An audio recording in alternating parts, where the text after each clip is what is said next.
ভাই ভাইয়ের বাড়ি কোন জায়গা?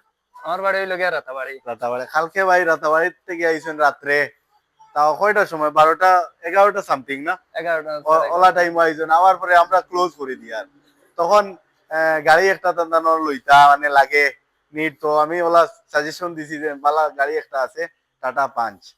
তো পরে গাড়ি আর দেখছুন না, আমার কথা হিসাবে তেনার বুকিং দিয়াও গেছেন কি ওলা নেন ভাই। ওই ভাই। তারপরে আজকে লগে লগে আমরা ফাইন্যান্স করাইয়া দিয়ার লাইছি। আজকে দিনও দিনও মানে একটা সময় ওলা একটার দিকে আইছে। আর এখন আমরা তো ডেলিভারি দিলাইয়া ও ভাই গেছো। তো নিজের একটা স্বপ্ন আসলো যে একটা গাড়ি লইতাম। তো বিশেষ করে হঠাৎ করে একটা প্ল্যানিং হয়ে গেল যে একটা গাড়ি কিনতাম। তো খবর লাগাইয়া খবর পাইলাম যে বাঙ্গা বাজারও একটা শোরুম আছে। তো এই শোরুমও খবর পাইয়া ডাইরেক্ট আই গেলাম, ডাইরেক্ট টানটানোর ওখানো আইয়া অবশ্য মাত কথা করলাম করিয়া, আর গাড়ি দেখছি না ডাইরেক্ট বুকিং করিয়া, যেভাবে কথা শুনছিলাম সেইভাবে আইয়া আমার মাথা কথা সবকিছু বই গেছে, প্লাস গাড়ি বুক করিয়া গেছি গিয়া। জি জি, প্লাস আমি গাড়ি কিন্তু বুক করতে গাড়ি দেখছো না, গাড়ি জেলা আমি দেখছি, কইছি গাড়ি ঠিক আছে। ঠিক আছে সবকিছু দেখছি, পরে তারপরে আজকে আইছি আইয়া গাড়ি সবকিছু দেখছি, কিন্তু অ্যাডভান্স বাইরের কথার উপরে বিশ্বাস করিয়া বুকিং করিয়া গেছি গিয়া।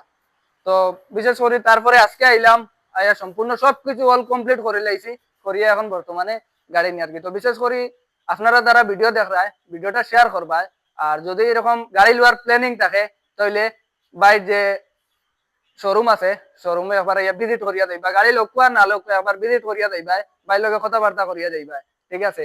আর বাইর লোকেশনটা পুরা তো জানা আছে বা পুরা। লোকেশন তো ইদে বাংলা থেকে আপনি আইলে নন্দপুর, নন্দপুর থেকে 200 মিটার আগে বা বাংলা দিকে করিমগঞ্জ যাইতে আতর লেফট সাইডও। আর এদিকে আপনার লামাজুয়ার পেট্রোল পাম্প আছে, লামাজুয়ার পেট্রোল পাম্প থেকে 2 কিলোমিটার সামনে আইলে আতর রাইট সাইডও। তো আইলে ওখানে আমি বারে উবার থাকি, সময় বিশেষ আমার বারেও খাইবে সব সময়। প্লাস